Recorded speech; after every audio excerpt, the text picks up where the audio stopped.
ನಿನಗೇನು ಹೇಳಿದ್ರು? ನನಗಿನ್ನೇನ್ ತಾನೇ ಹೇಳ್ತಾರೆ ಅಶೋಕ್.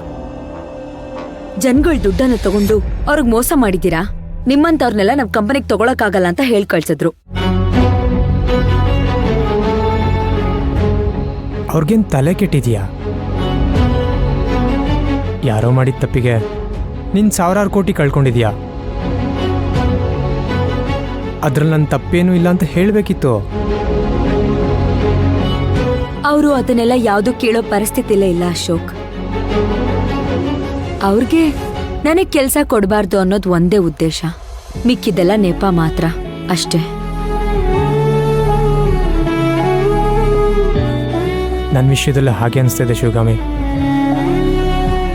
ಇದರಿಂದ ಯಾರ್ದೋ ಕೈವಾಡ ಇದೆ ಅಂತ ಅನಿಸ್ತಾ ಇದೆ.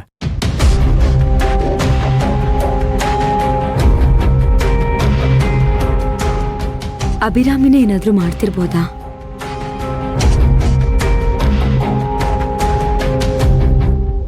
ಅಭಿರಾಮಿಗೆ ಇಷ್ಟೆಲ್ಲ ಕಾಂಟ್ಯಾಕ್ಟ್ ಇದೆ ಅಂತ ನಂಗೆ ಅನಿಸ್ತಾ ಇಲ್ಲ ಶಿವಗಾಮಿ. ಬಹುಶಃ ಇದೆಲ್ಲ ಆದಿ ಮಾಡ್ತಾ ಇರ್ಬೋದು.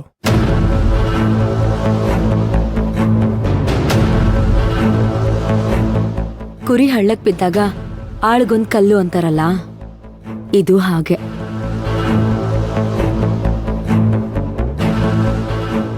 ನಮ್ಗೆಲ್ಲ ತೊಂದರೆ ಕೊಟ್ಟು ಅವ್ರಿಗದ್ರಲ್ಲಿ ಏನ್ ಸುಖ ನೆಮ್ಮದಿ ಸಿಗುತ್ತೋ ಗೊತ್ತಿಲ್ಲ. ನಮಗೆ ಕೆಲಸ ಇಲ್ದಿರೋ ಹಾಗೆ ಮಾಡಿಬಿಟ್ರೆ ನಾವು ಸತ್ತೋಗ್ತೀವಿ ಅಂತ ಅಂದ್ಕೊಂಡಿದ್ದಾರಾ? ನನಗೆ ತಲೆ ಕೆಟ್ಟರೆ ನಾನು ಯಾವ ಕೆಲಸ ಬೇಕಾದರೂ ಮಾಡ್ತೀನಿ. ನನಗೇನಿದು ಹೊಸ್ತಲ್ಲ, ನಾನು ಮುಂಚೆ ಇದನ್ನೆಲ್ಲ ಮಾಡಿ ಬಂದವನು. ನನಗೆ ಬಂದಿರೋ ಕಷ್ಟನ ಕಷ್ಟ ಅಂತಲೇ ಅಂದ್ಕೊಳ್ಳಲ್ಲ.